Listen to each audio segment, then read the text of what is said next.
A tensão entre o Supremo Tribunal Federal e os Estados Unidos chegou ao ápice. Em entrevista impactante, Moraes envia um forte recado ao mundo. Moraes desafia o mundo ao afirmar que não recuará nenhum milímetro, mesmo sob as sanções de Trump. O que isso significa para o Brasil? A entrevista revela uma faceta singular de Moraes, um ministro envolto em vaidade e sob fogo cruzado, que galvaniza a opinião global. A corte divide-se e Moraes avisa: nós vamos todos cair juntos. Esse é o ponto de ruptura para o Supremo Tribunal Federal? Vamos revelar tudo neste momento e no final você terá elementos para formar sua própria opinião sobre este impasse crucial.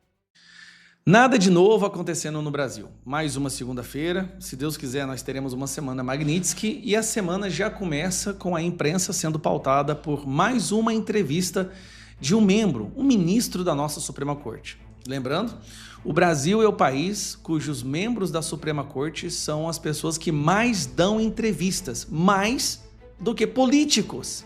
Curioso, né? Mas é uma corte completamente apartidária e não tem influência na política brasileira. Bom, a pessoa que decidiu dar uma entrevista dessa vez foi ele mesmo, o grande Alexandre de Moraes, o ministro mais rejeitado do Brasil. Rejeitado, inclusive, no seu próprio clube, em Pinheiros, onde a maioria foi contra conceder a ele uma homenagem quando se tornou membro do STF. Olha que loucura, hein? Então tá. Só que ele, Alexandre de Moraes, ele não pensa pequeno. Ele não dá entrevista para Globo, para SBT, para Folha ou para Estadão. Não. Ele dá entrevista para a imprensa internacional, para o Washington Post. Que curioso, né? Eu acho que ele sentiu. O motivo dele ter dado entrevista para um jornal dos Estados Unidos só tem um. Ele está sentindo o peso da opinião internacional em cima das suas ações ditatoriais. Ele viu que perdeu a mão e que agora ele é visto pelo mundo como um inimigo da liberdade, um inimigo da democracia. Justamente aquilo que ele disse que estava protegendo. E para variar, ele dobra a aposta. Bom, depois de todos os ministros já terem dito que perderam o controle do Alexandre de Moraes, que o Alexandre de Moraes está descontrolado, muitos, inclusive, começaram até a chorar em seus gabinetes e mandar emissários aos Estados Unidos, tentando liberar a barra deles. Alexandre de Moraes faz questão de ir lá e dar uma entrevista para o Washington Post com um recado claro para todos os seus colegas do STF. Nós vamos todos cair juntos. Bom, trago aqui para você a entrevista. Cadê a porcaria da entrevista? Por que não tá aparecendo aqui nessa porcaria, rapaz? Olha. Vou ter que diminuir aqui. Em entrevista ao Washington Post, Moraes diz que não vai recuar nem um milímetro. Nem um milímetro ele não vai recuar. Mentira que ele já deu umas recuadas aí. Já fala em recuo possível, já liberou as redes sociais Rodrigo Constantino. Vamos com calma, né, Alexandre de Moraes? O ministro deu entrevista ao jornal norte-americano sobre as sanções impostas a ele pelo presidente dos Estados Unidos, Donald Trump.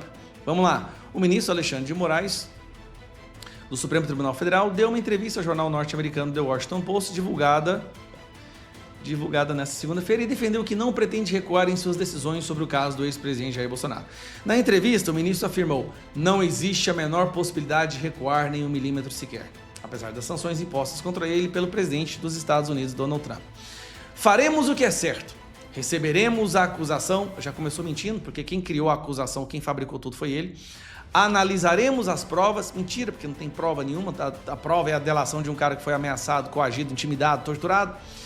E quem deve ser condenado será condenado, e quem deve ser absolvido será absolvido. Mentira, porque já está todo mundo condenado. Isso aí o próprio Mauro Cid já disse em áudio, que eles já tinham a condenação própria para todo mundo, só precisava fazer o teatro. Pois bem. Tá, mas por que o Alexandre de Moraes está fazendo isso? Calma que eu vou explicar para vocês. Primeiro, Gilmar Mendes escolheu o Alexandre de Moraes por causa da vaidade dele. Alexandre de Moraes vive pela sua imagem, pela vaidade. Ele, obviamente, ele está transtornado, ele está irritado com o que está acontecendo. Afinal de contas, ele achou que sairia dessa como o grande guardião da democracia, que onde quer que ele andasse pelo mundo, ele seria ovacionado e carregado nos ombros do mundo inteiro. O tiro saiu pela culatra. Hoje ele não pode andar pelo Brasil, todo mundo sabe disso. Nem no Clube do Pinheiros o povo gosta dele. E quando vai para fora, está acontecendo as mesmas coisas, né?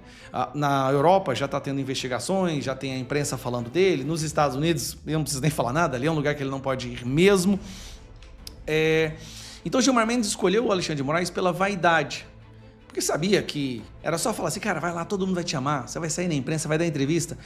Só que o tiro saiu pela culatra. Alexandre de Moraes não vai recuar porque a vaidade domina a lógica dele, e não um raciocínio ponderado, equilibrado, sensato. É a vaidade. Só que ele quer levar todos os seus colegas juntos. Na cabeça dele, ele está sozinho agora, porque ele é o único que sofreu a Magnitsky. Mas, se ele conseguir convencer os seus amigos a entrar nesse balaio com ele e depositar os seus votos, a sua assinatura, numa condenação criminosa do julgamento que deveria ser anulado, na cabeça do Alexandre de Moraes, essas pessoas também sofreriam a Magnitsky e aí ele não estaria mais sozinho. Entendeu? É isso que ele não quer. Ele não quer mais ficar sozinho. Ele não quer que seja apenas ele, a esposa dele e o escritório de advocacia da esposa dele sancionados pela Magnitsky. Ele quer levar todo mundo para o buraco. Lembrando, a Magnitsky é branda, pode piorar ainda mais.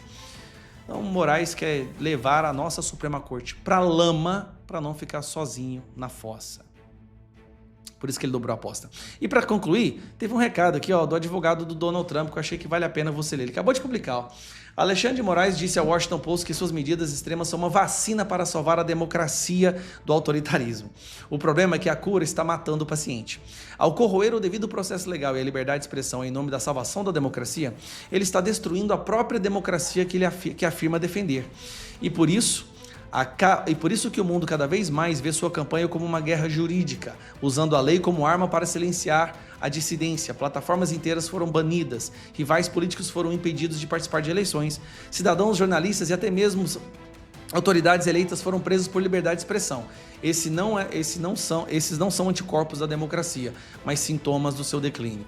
E, no entanto, em sua parede, Moraes pendura orgulhosamente a Declaração de Independência e a Declaração de Direitos e a Constituição dos Estados Unidos, enquanto atropela os próprios princípios escritos nela todos os dias. A democracia não morre de uma só vez. Muitas vezes ela é sufocada lentamente para seu próprio bem. Não há cenário em que essa pessoa saia vitoriosa. Como eu disse, ele pode ainda usar a sua caneta para destruir muitas vidas, mas ele não vai sair dessa ileso. Se você chegou até aqui é porque sabe que a verdade precisa ser mostrada sem medo. Então já se inscreva no canal, deixe o seu like e ative as notificações para não perder nenhum detalhe. E mais, torne-se membro do Arquivos do Poder. Isso ajuda a manter esse espaço vivo e independente para continuar trazendo as notícias que incomodam os poderosos. Agora me diga, você acha que Moraes dobrou a aposta por vaidade ou por estratégia para não cair sozinho? Quero ver a sua opinião nos comentários.